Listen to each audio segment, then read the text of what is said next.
My parents called me a useless failure at Thanksgiving dinner, and 12 people laughed, and then someone asked for the gravy. What none of them knew was that I had been paying the mortgage on the house they were sitting in for 6 years. Every first of the month, same as rent. The check cleared so quietly and so reliably that they had stopped thinking about it the way you stop thinking about a light that's always on. They assumed it would always be on. That was their mistake.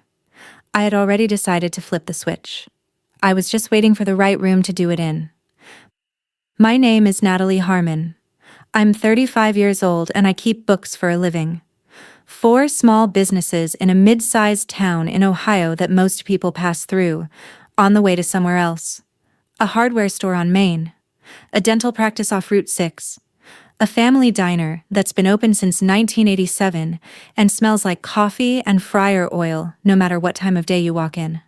And a landscaping company whose owner, Dennis, still pays me in a white envelope on the last Friday of every month. Cash, exact amount. No small talk. I have never once complained about Dennis. Cash doesn't bounce and Dennis doesn't call me at 9 on a Sunday to ask where his quarterly report is. I taught myself bookkeeping on library books and night classes at the community college while I was waitressing days. I paid for the certification myself. I built every client from nothing. Nobody handed me a referral. Nobody co-signed anything. I just showed up and never got the numbers wrong, and eventually people started trusting me with the real ones. That's the job. Messy numbers come in and I make them honest. I've been doing it since I was 23 and I'm good at it in the specific way that quiet people get good at things when they spend their whole lives making sure there's nothing anyone can point to and call a mistake. You learn to be precise when precision is the only defense you have. By the time Thanksgiving came around, I had been sitting on a spreadsheet for 19 days. I hadn't printed it.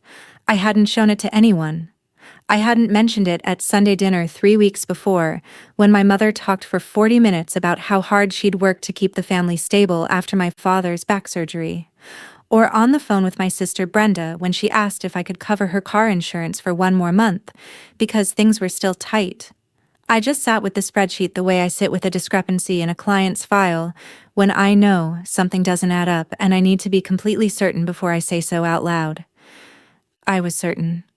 I had been certain for 19 days. I was waiting for the right moment and my family, without knowing it, had already chosen the moment for me. They just didn't know yet what they'd handed me along with the invitation. By the time my mother stood up to give her speech about everything she'd sacrificed to hold this family together, every person at that table was going to understand exactly what holding this family together had actually cost, and who had been paying for it. Welcome back to Revenge Unfolded Stories, where the quietest person in the room turns out to be the one who built it. If you have ever been the dependable one, the one everyone leans on and nobody thinks to thank, this story is for you. Drop a comment and tell me where you are watching from tonight, and make sure you subscribe before we get into it because you do not want to miss how this one ends. I need to take you back 7 years to understand how a Thanksgiving dinner became the thing it became, because none of it started there. It started on a Tuesday afternoon in my parents' kitchen with a piece of paper my father slid across the table without a word. My father, Gerald Harmon, was not a man who used words when a document would do. He communicated in silences and in paperwork, and in the specific way he set his jaw when a decision had already been made and he was simply waiting for someone else to execute it. I had grown up reading that jaw the way other kids read facial expressions. By the time I was 12, I could tell the difference between the jaw that meant I'm disappointed and the jaw that meant I need something and I'm hoping you'll offer before I have to ask. The one he had on that Tuesday was the second kind. The paper was a letter from First State Bank. I read it once and then I read it again, because the first time through I thought I had misread the number. 3 months past due on the mortgage. Final notice before formal proceedings. I looked at my father. He looked at the window. My mother was in the next room, not quite out of earshot. moving something around the kitchen the way she did when she wanted to be nearby without being part of whatever was happening. The house had 41 years of my family in it. My grandfather had built the back porch with lumber he'd bought with money he'd saved for 2 years. My father had put in the driveway himself one summer when I was 8 and let me help him mix the concrete, even though I mostly just got in the way and he never once said so. I folded the letter on its crease and set it back on the table between us. I told my father I would figure it out. He nodded once, the way he always nodded when something was settled, and picked up his coffee. I drove home. I sat down at my kitchen table with my laptop and a notepad, and I spent 4 hours on the phone with a loan officer named Patricia who had a voice like she'd been answering these calls for 30 years and had made her peace with it. By the end of the call, I had a plan. The mortgage would be restructured, the payments would come from my account, my name would go on the paperwork. My father's name would stay on the deed because that mattered to him in a way I understood, even if I couldn't have articulated it back then. And because at 28 I still believed that doing the right thing quietly was the same as being loved for it. I know better now. It took 6 years and a Thanksgiving dinner to teach me the difference, but I know better now. I didn't tell my sister Brenda what I'd done. I didn't tell my brother Carl. I told my parents because the paperwork required it, and because I needed them to know the payment schedule. And my mother listened and said, "Well, Natalie, thank goodness you're so responsible." And then she moved on to the subject of whether Brenda's new boyfriend was good enough for Brenda. And that was the entire conversation we ever had about it. I had assumed when I stepped in that we'd have a real conversation eventually, that someone would sit down with me and we'd go over what the plan was and how long this was going to be necessary and what we were all doing to make it less necessary over time. That conversation never happened. I kept waiting for it and it kept not happening, and after about 8 months I stopped waiting and just kept paying because stopping had started to feel like choosing the bank over my family, and I wasn't ready to be that person yet. That was the first mistake. Not paying the mortgage, assuming they'd notice. The second mistake was answering when they called the first time something else came up. Brenda's car needed a transmission rebuild in February of that first year. 4,000 and change. She called me on a Sunday, and she didn't say, "Can you loan me money?" She said, "I don't know what I'm going to do." And those are 2 different sentences and they produce 2 different responses. And mine was, "I'll take care of it," which I did. The loan was supposed to be back by April. It was not back by April. It was not back by June. By August, it had become a thing that nobody mentioned, which in my family is how a loan becomes a gift without anyone having to say so out loud. Then there was Carl. Carl was 31 and had been between jobs twice in the 3 years since he'd gotten out of the army, and both times he'd landed on his feet within a few months. So when he called me in April of the second year and said his rent was due Friday and he was $400 short, it seemed like a temporary thing. A $400 thing. A one-time thing. Except it was $400 in April and $350 in June and $500 in September. Because his landlord raised the rent, and could I cover the difference just until he got his hours sorted out at the new job? And yes, I could. And yes, I did. And yes, I kept doing it, because the alternative was my brother losing his apartment, and I had the money and he needed it, and that seemed like the whole equation. My mother's costs were quieter and more consistent. Co-pays, prescriptions. The property taxes on the house that she kept forgetting to mention were due until they were overdue. The water heater in November of year 3. The microwave, the broken storm door, the specific brand of vitamins her doctor recommended that weren't covered by insurance. None of it was large. All of it was steady. It was a background hum of small amounts that I processed the way I process any recurring expense, automatically, without ceremony, without keeping a running total in my head, because keeping a running total would have made it feel like something other than what I told myself it was. Which was helping. I was helping. That's what I called it for 6 years. Helping. I didn't add up the total until 19 days before Thanksgiving, and I only did it then because something happened that made me sit down and look at the whole picture for the first time. A phone call. Late on a Wednesday night. I was finishing a reconciliation for the hardware store and my phone lit up on the desk beside the laptop. Brenda's name on the screen, and I answered it because I always answered it. And she said she needed to talk to me about something. And her voice had that particular lightness in it that I had learned over time meant she was about to ask for something and had decided the best approach was to soften the ground first. She told me she was thinking about going back to school. Nursing program at the community college. 2 years. Full-time. She'd looked into financial aid and there were gaps, she said, and tuition was $14,000 a year and she knew it was a lot. But she also knew I believed in her and that I had always been the one in the family who understood how important it was to invest in yourself. And she said that last part in a tone that told me she had practiced it, had perhaps said it to herself in the mirror until it sounded like something I'd agree with, and she was right that I believed in her because I did. I genuinely did. But I sat there holding the phone and I noticed something I hadn't noticed before. I was listening to my sister tell me she wanted me to pay for nursing school, and the thing I felt wasn't warmth. It was a calculation. A reflex so practiced it had started to feel like love. Before she'd even finished the sentence, I was already doing the math. I told her I'd think about it. I hung up. I sat at the desk and I opened a new spreadsheet, and I started going back through 6 years of bank statements, and I didn't stop until I had every number in a column and a total at the bottom that I looked at for a long time without moving. The pen I'd been clicking through the whole thing was still in my hand. I set it down on the desk carefully, like setting something fragile on a glass shelf, and I looked at the total. It was not a small number.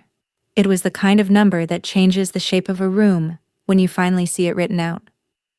I had a retirement account I hadn't touched, because every time I thought about contributing more, I remembered the mortgage payment coming out on the 1st. I had taken 2 vacations in 6 years, both of them long weekends within driving distance, because longer trips required the kind of savings that kept redirecting themselves toward co-pays and car repairs, and a brother's rent that had never quite sorted itself out. I had been telling myself for 6 years that I was in a temporary situation that was about to resolve itself, and what the spreadsheet told me, line by line, month by month, was that the situation had never been temporary, and I had known that, and kept paying anyway, because knowing and deciding are 2 different things, and I had never quite made it to deciding. I closed the laptop. I went to bed. I did not sleep much. In the morning, I made coffee and I opened the laptop again, and I looked at the total again to make sure it was still true. It was still true. I clicked the pen 3 times, then I opened a second tab and I started planning. The planning wasn't loud. It never is with me. I don't pace. I don't call friends to talk it through. I sit at the kitchen table with the laptop open and a notepad beside it, and I work through the problem the way I'd work through a client's books when something's been wrong for a long time and needs to be unwound carefully so nothing collapses in the process. The pen clicked in my hand every few minutes. Just a habit. My coworker at the dental practice, Linda, used to tell me I clicked it like a metronome, and she wasn't wrong. It's the sound my brain makes when it's moving through something serious. The first thing I did was separate what was mine from what wasn't. That sounds simple? It wasn't. 6 years of intermingled finances don't untangle in an evening. The mortgage was the clearest part because the mortgage was documented. My name, my account, my payment history going back to the first transfer 71 months ago, $1,140 a month, never late, never short. I pulled every statement. I organized them by year in a folder I labeled H-property. The way I'd label any client file, because if I started labeling it with feelings instead of categories, I'd lose the thread. The folder was thick by the time I was done with it. I set it on the left side of the desk and started a second one. Carl's folder came together faster than I expected, Because I'm meticulous about transfers. Every one of them tagged in my system with a note.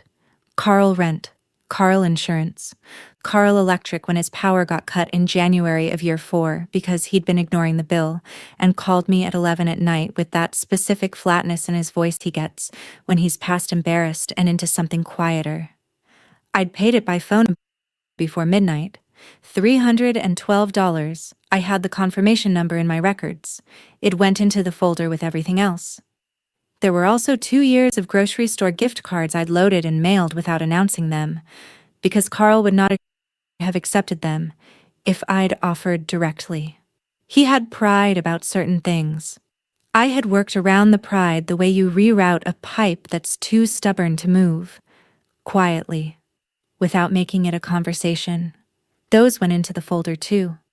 All of it documented, all of it with dates.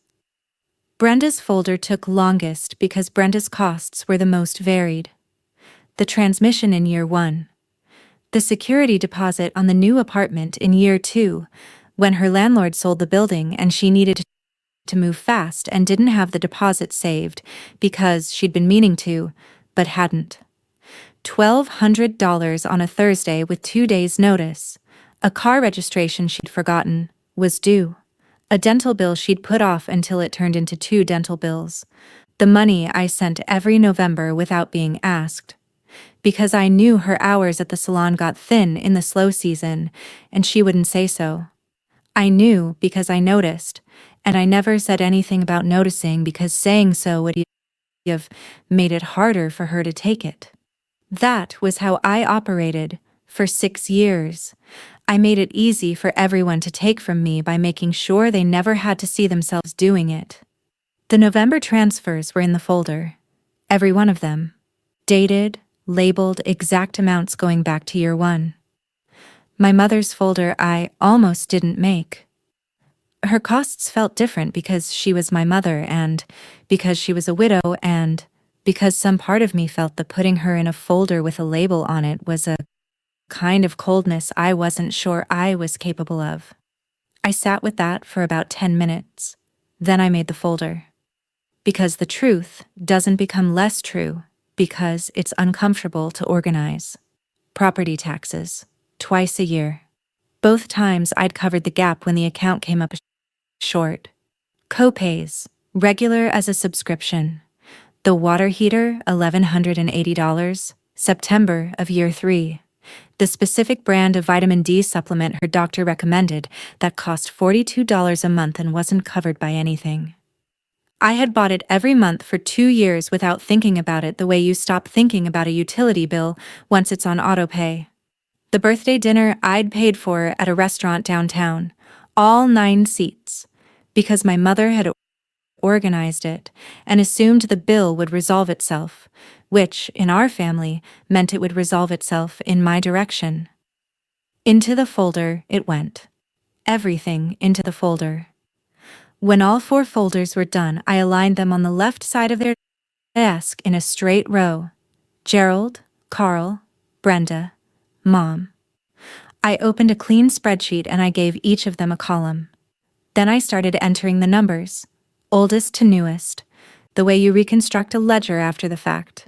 Methodical, no skipping, no estimating. Every amount I had documentation for went in as a confirmed figure. The few I'd missed I marked with a question mark and left conservative, meaning I entered less than I probably spent rather than more, because when you're building a record, you're going to show someone you want it to be the kind of record nobody can argue with. It took 3 evenings. I worked after dinner with the kitchen quiet and the laptop lit and the pen clicking its slow rhythm while I moved through years of my own financial history and watched a number build at the bottom of the spreadsheet. I didn't let myself look at the total until I was completely done. I entered the last figure on a Thursday, a $60 copay from March of the previous year that I'd almost missed in an older statement, and then I saved the file and I looked at the total. I'm not going to tell you the exact number here. What I'll tell you is that it was larger than the cost of the used car I'd been telling myself I'd buy when things settled down. It was larger than the vacation I'd been putting off for 4 years because the timing was never right. When I looked at it, I didn't feel the thing people expect you to feel, which is anger, the hot kind, the kind that makes you want to call someone immediately and say, "Do you know what I've done for you?" I felt something slower and more specific. I felt like a client who has just found the error in their own books and understood for the first time exactly how long it's been going wrong. I closed the laptop and went to bed, and in the morning I got up and made coffee and called my accountant friend Dina, who has known me for 11 years and does not sugarcoat things, which is why I called her instead of someone warmer. I told her the shape of it without the names, and she listened without interrupting, which Dina almost never does, so I knew she understood the weight of it before she said a word. When I finished, she was quiet for a moment and then she said, "Natalie, you know what you're going to do?" And I said yes. And she said good. And that was the whole conversation. I spent the next week doing the part that required the most patience, which was waiting, not for the courage. I wasn't short on courage. I was waiting for the right room. Thanksgiving was 19 days out when I added up the total, and 3 days out when I finished the folders, and 2 days out when I printed everything and slid each person's record into a clean manila envelope and wrote their name on the front in my steady bookkeeper's hand. No tremor, no second guessing, just names.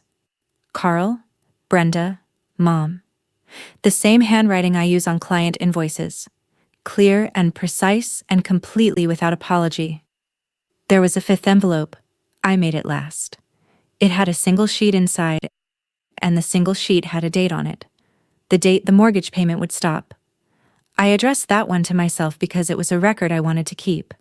A line in the ledger. Closed. Account settled. I stacked the 4 envelopes on the corner of the desk and I left them there for 2 days without touching them. Not because I was uncertain. Because I wanted to be sure that every time I walked past them and felt the pull to pick them up and put them away and go back to the way things were, I could look at them and not. By the morning of Thanksgiving, I had walked past them 14 times. Not once did I reach for them. That told me what I needed to know about where I was. The thing I hadn't accounted for was my cousin Joelle. She's 24. Brenda's daughter from before Brenda met her ex-husband, and she'd driven in from Columbus for the holiday. Joelle is the only person in my family who texts me on my birthday without being reminded, and the only one who calls sometimes just to say nothing important, which turns out to be the most important kind of call. She'd come over the night before to help me bring the folding chairs over to my mother's house, which I'd volunteered to do because I volunteer for things. It's a habit. And while we were loading the car, she looked at me for a moment and said, "You seem different." I asked different how. She said, "I don't know. Like you made a decision." I told her I was just tired. She looked at me the way she looks at me when she knows I'm not telling her the whole truth and doesn't feel like pressing, which is one of the things I appreciate most about her. She let it go, but she filed it. I could tell. That night I slept the whole way through for the first time in 19 days. Thanksgiving at my mother's house runs on a schedule she has kept for 30 years. Noon, everyone arrives. 1 o'clock, food goes on the table. 2 o'clock, my father used to carve the turkey and now Carl does it, because Carl stepped into every space my father left behind without anyone asking him to or thanking him for it, which is something I've always noticed and never said out loud. By 2:30 the plates are full and the talking is loud, and my mother is at the head of the table looking at the room she built and accepting the gratitude of it the way a mayor accepts a key to a city. She does it graciously. She's always been gracious about receiving things. I got there at 11:30 because there were dishes to carry in from my car and set up to finish, and because arriving early meant I could get the lay of the room before everyone else arrived, which is something I've done my whole life. Know the exits. Know where people are going to sit. Know what the room is going to do before it does it. I carried in the rolls I'd made that morning and the green bean casserole and the 2 bottles of wine I'd bought on the way, and I set everything in its place in my mother's kitchen, and my mother came in and said, "Natalie, you remembered the rolls. Good." And that was the greeting. Not thank you. Good. As in the task was completed correctly. My brother Carl got there at 12:15 with his girlfriend Pam, who I like, and who has the specific energy of a person who is always slightly braced for something in this family, and has developed a talent for pretending she isn't. She hugged me at the door and said, "You look good," and I said, "So do you," and we both meant it. And that was the most honest exchange I would have for the next 3 hours. Carl went immediately to the kitchen to open a beer and start his opinions about the football game, which is his contribution to every gathering, his opinions about the game, and his willingness to carve the turkey.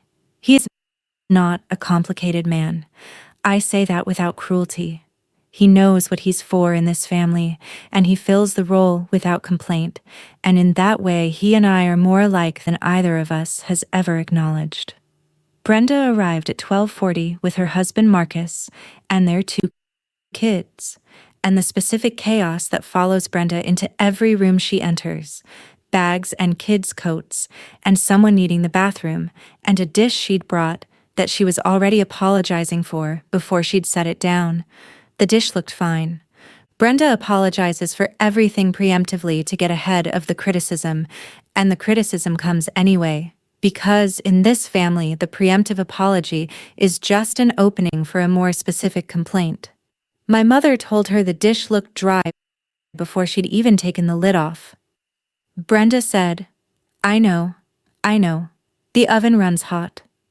Carl said something from the other room that made Marcus laugh. Brenda's kids went immediately to the television. Joelle came in last, just before 1, and she found me in the kitchen refilling the water pitcher, and she stood next to me at the sink and said quietly, without looking at me, "You brought something today, didn't you?" It wasn't quite a question. I kept filling the pitcher. I told her she'd see. She nodded and went to help my mother with the bread basket. And I watched her go and felt something that was not quite gratitude and not quite relief, but lived somewhere between them.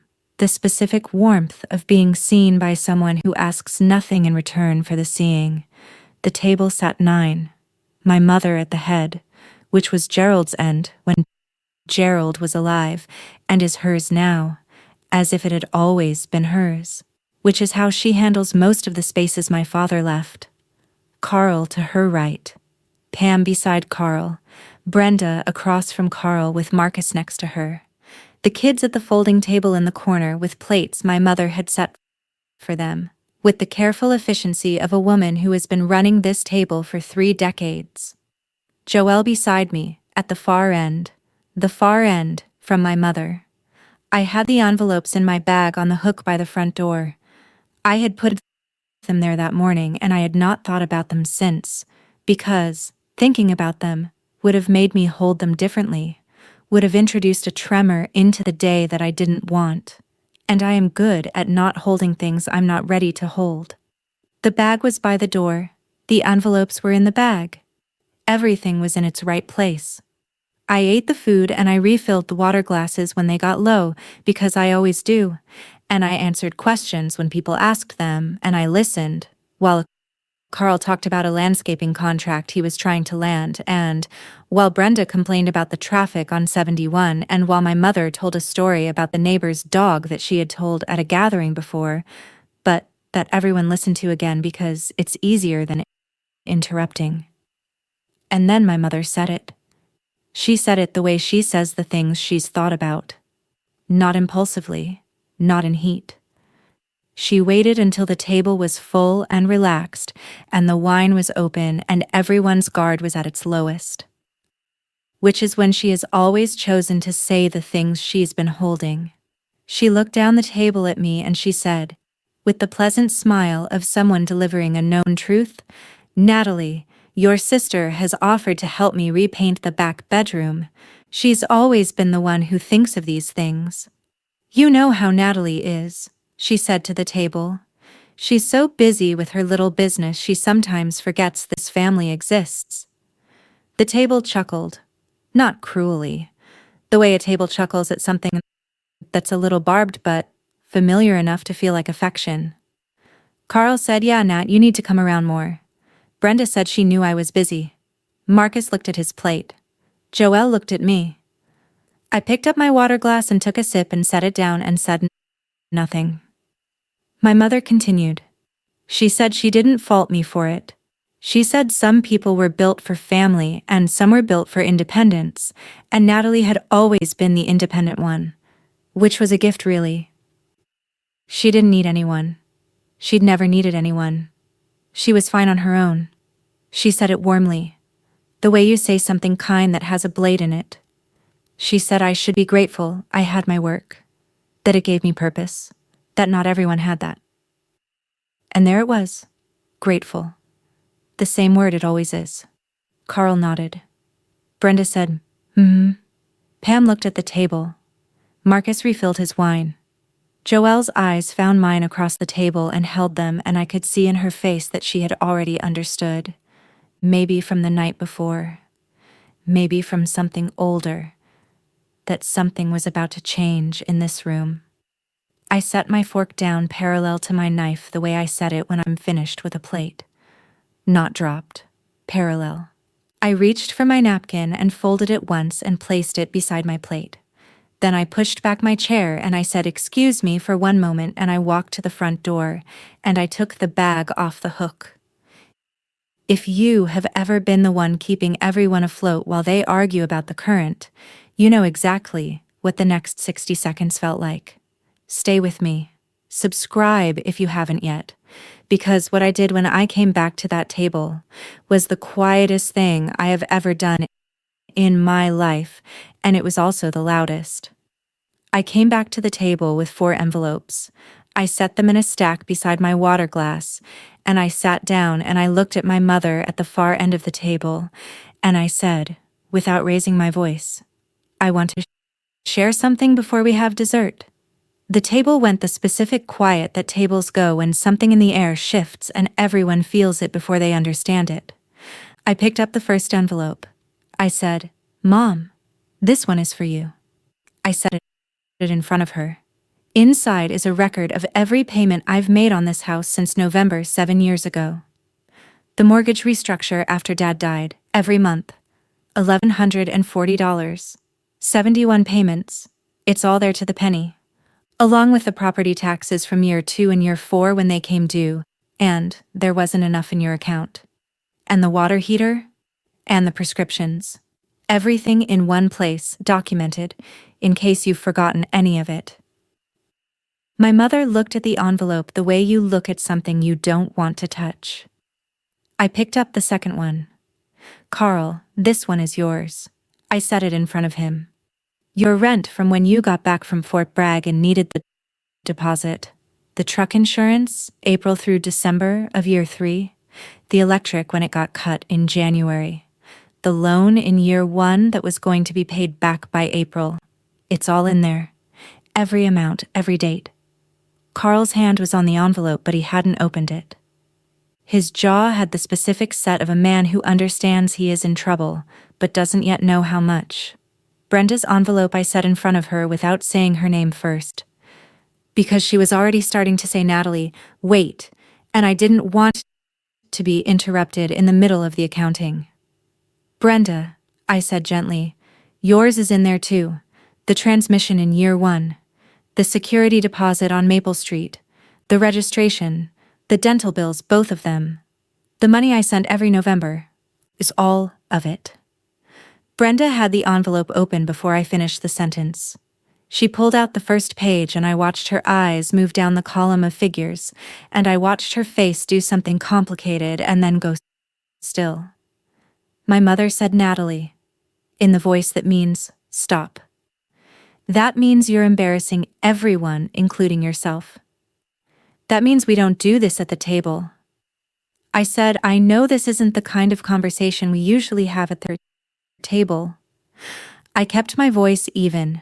I kept my hands flat on the table in front of me. And then I said the thing I had been carrying for 19 days and had said to no one, not even Dina, not even Joelle. I said for 6 years I have been grateful for the chance to help this family. I heard that word a lot. Grateful. I want to make sure that at least one person at this table understands what was being held together and who was holding it. The room was completely silent.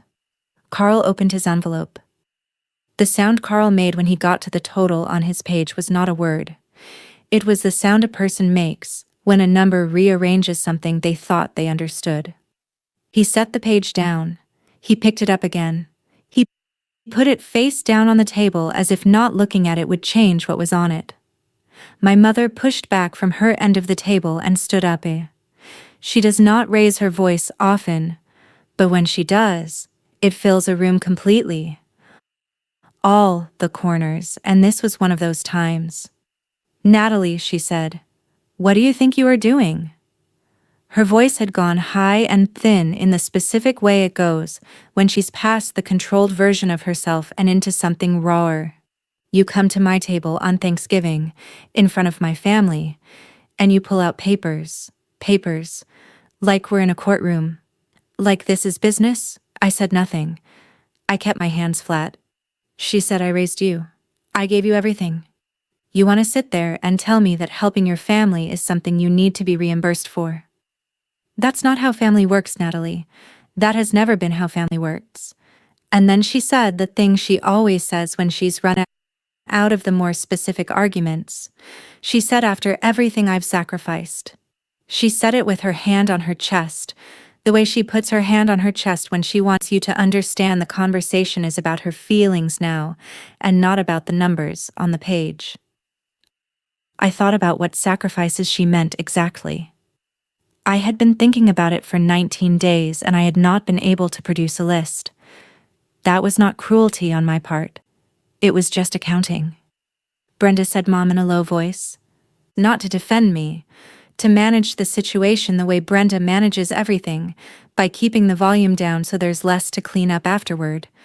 My mother ignored her. She was looking at me. She said, "After everything this family has done for you." She said it the way she'd texted it to me once, 3 years in, when I'd been 2 days late on Carl's rent because I'd had a client emergency and hadn't gotten to the transfer on time. "After everything this family has done for you."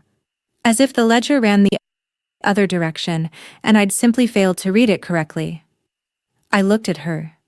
I said, "What did this family do for me?" I said it quietly, not as a challenge, as a genuine inquiry. I wanted to hear the answer. I had been wanting to hear the answer for 6 years, and this was the first time I'd asked the question out loud. The table went so still I could hear the kids at the folding table breathing. My mother opened her mouth. Then she closed it. Then she opened it again, and what came out was not an answer. It was a redirect. She said, "You have always been like this. Even as a child. Cold. Clinical. You don't know how to be in a family, Natalie. You know how to manage one. And there is a difference, and it is a difference that matters." Carl said, "Nat, come on." He said it like he was refereeing a game he didn't want to stop because his team was ahead. Brenda had both hands on the table in front of her, with the pages spread out, and she was doing something I had never seen Brenda do in 35 years of knowing her. She was reading carefully, line by line. The way you read something when you have been handed proof of a thing you suspected and are now confronting it without the ability to look away. Her face was not angry. It was the face of a person doing math they don't want to finish. She got to the November transfers, the ones I'd sent without being asked every year for 6 years, and she stopped on that line for a long time. Her finger was on the page. She didn't look up. Pam was looking at the window.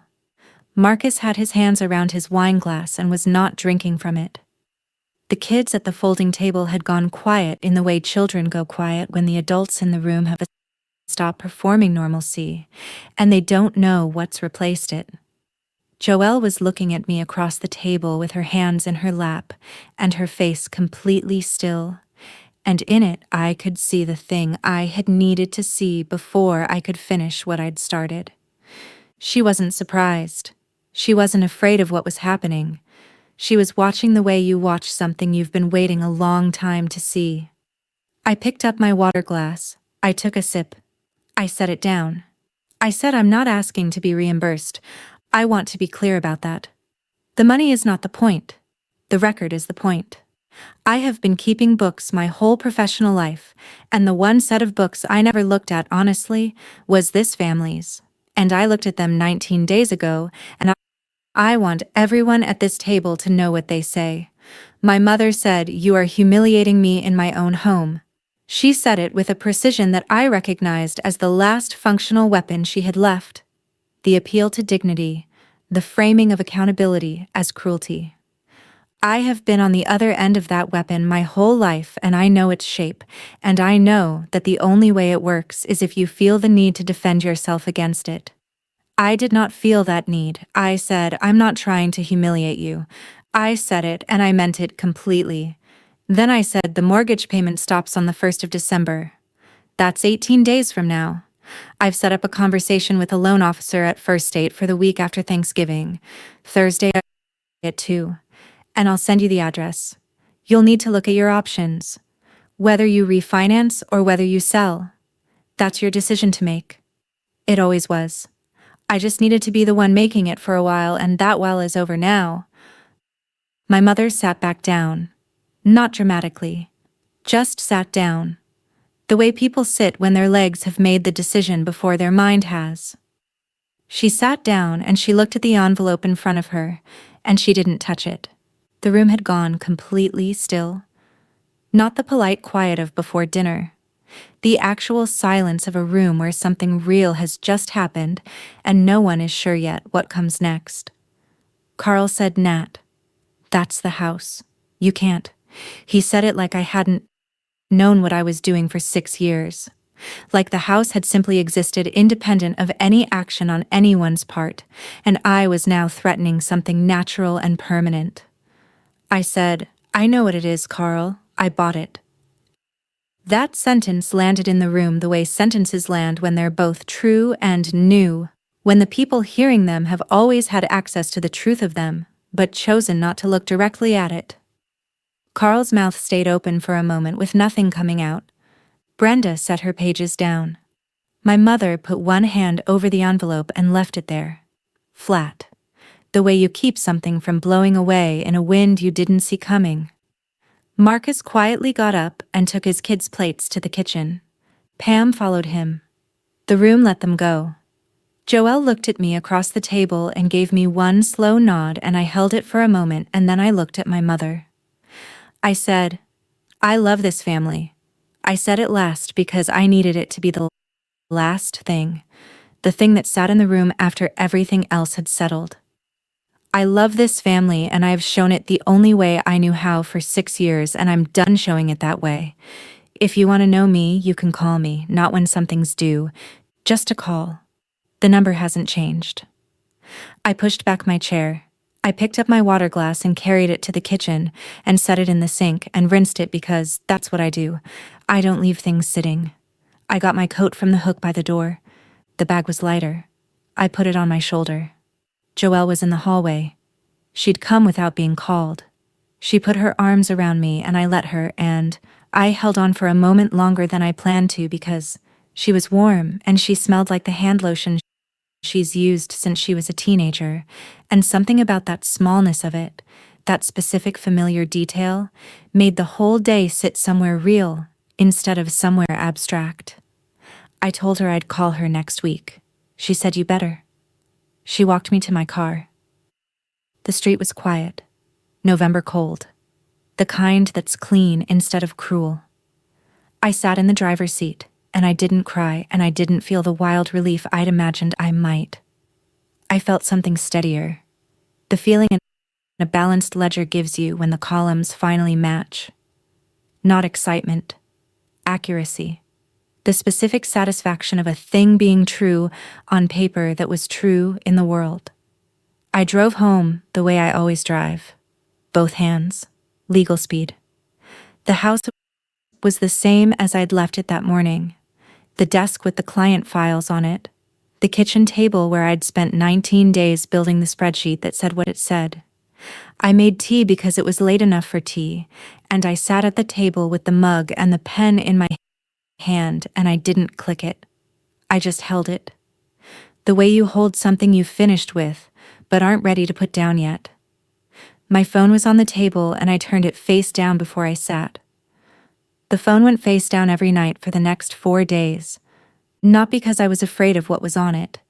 Because I already knew what was on it, and I needed to be done with the knowing for a while before I was ready to do anything about it. My mother called 3 times the evening of Thanksgiving. She didn't leave a voicemail on the first call or the second. The third one, she left a message that was 42 seconds long and that I listened to once, standing in my kitchen with the tea gone cold, and then deleted. Not because it was cruel. Because it was the same message she had always left in different shapes. The version of the conversation where I had done something to her, and she was giving me the opportunity to correct it, and I had spent 6 years correcting things and I was finished. Carl texted at 9:30 that night. It was a single line. He said, "You really going to do this?" I looked at it for a moment and I put the phone face down again. The answer was yes, and he already knew the answer was yes, and some conversations don't need to be had because the having of them only gives one party a chance to argue their way into a different outcome. I was not interested in a different outcome. I had run the numbers. Brenda took 4 days. That was the one I hadn't fully anticipated. Brenda, who fills every silence, who calls twice a week just to talk, who had sent me a link to a dining set on the Wednesday before Thanksgiving as if that were a normal thing to do, was silent for 4 days. When she did call, it was a Thursday morning, early, and her voice had something in it I hadn't heard from her in years, something without a performance underneath it. She said, "Nat." I said yes. She said I read the whole thing. All the pages. I said I know. She said I didn't realize. There was a pause. I didn't answer because I knew she wasn't finished. She said, I knew you helped us, but I didn't." She stopped. She said it out loud, and then she stopped again, like the sentence was too large to finish on the first try. I didn't help her finish it. I waited. Finally, she said, "I'm sorry." Just that. 2 words, no explanation attached, no pivot into what happens next or whose fault it really was, or what I should have done differently to make it easier for them to notice. Just, "I'm sorry," with the silence after it that told me she meant it. I told her I heard her. I told her I wasn't angry, which was true, and that I needed some time, which was also true. She said, "Okay." She said, "Call me when you're ready." I said I would. I hung up, and I sat at the desk for a moment with the pen in my hand, not clicking it, just holding it, and I thought that Brenda had just done the hardest thing anyone in that family had done in 6 years. She'd said a sentence that didn't ask for anything in return. For Brenda, that was the equivalent of climbing something steep. My mother took 11 days. Her call came on a Sunday, mid-morning, and she opened with the word, "Natalie," the way she opens everything when she's in the managed version of herself, precise and composed. And she said she had spoken to the loan officer I'd sent her to, and she had an appointment with a financial advisor the following week to look at her options. She said it in the tone of a woman who is communicating competence to someone she suspects of doubting it. I told her that was good. She said she had some questions about the paperwork. I told her to send them by email and I'd answer them within 2 days the way I'd answer any client's questions, because that was the relationship that was available to me now, and I wanted to be honest about its shape. There was a long pause, and then she said, "All right." And then, after another pause, she said the food was good on Thanksgiving. She said it carefully, like a person feeling for a ledge in the dark. The rolls were good. I said thank you. We stayed on the phone for another 20 seconds, saying nothing, and then we said goodbye and hung up, and I looked at at the phone in my hand and I thought that this was the beginning of something different. Not better necessarily, not yet, but honest in a way the previous version had never been, and honest was something I could work with.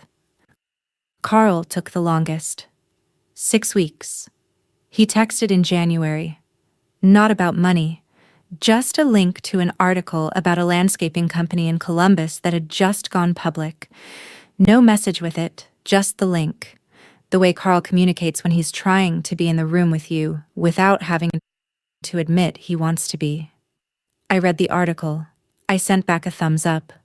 2 days later, he called and asked if I wanted to get lunch, and I said yes, and we got sandwiches at a place downtown, and we talked for 90 minutes about everything except Thanksgiving and about Thanksgiving for approximately the last 7 minutes in the parking lot before we got in our separate cars.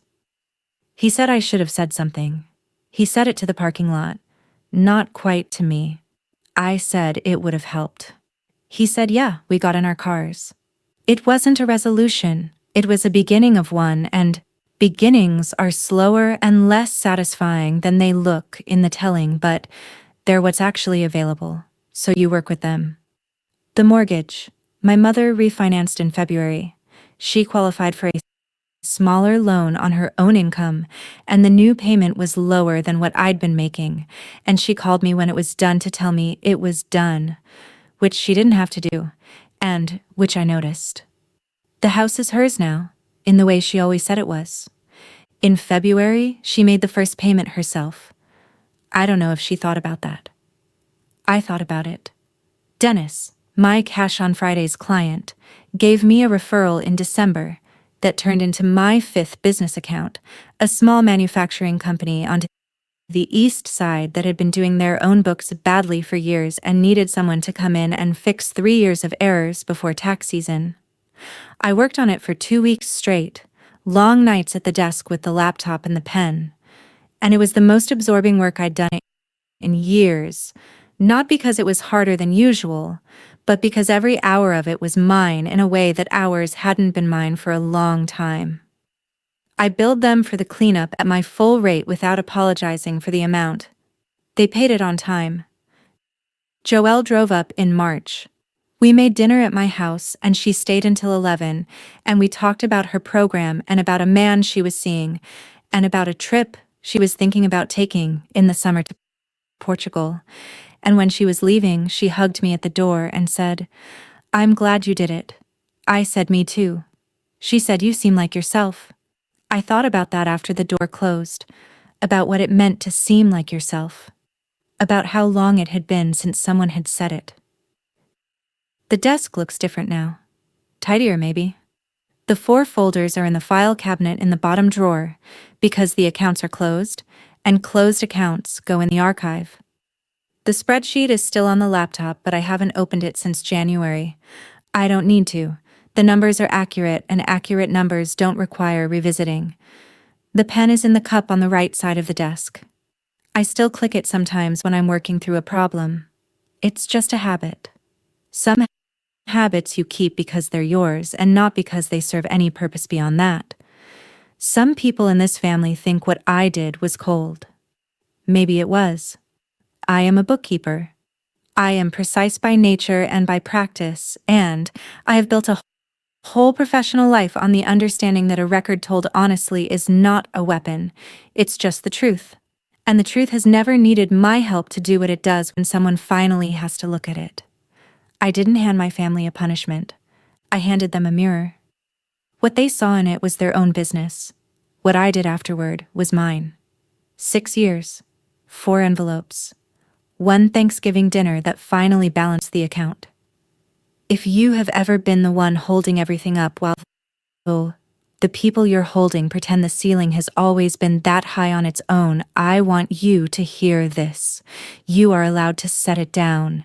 You are allowed to hand people the weight of their own lives and walk out the door without slamming it. That is not abandonment. That is the most honest thing you can do for someone who has forgotten what carrying their own weight feels like. That's my story. If it reached you tonight, share it with someone who needs to hear it. Drop a comment. Hit subscribe, and I'll see you in the next one.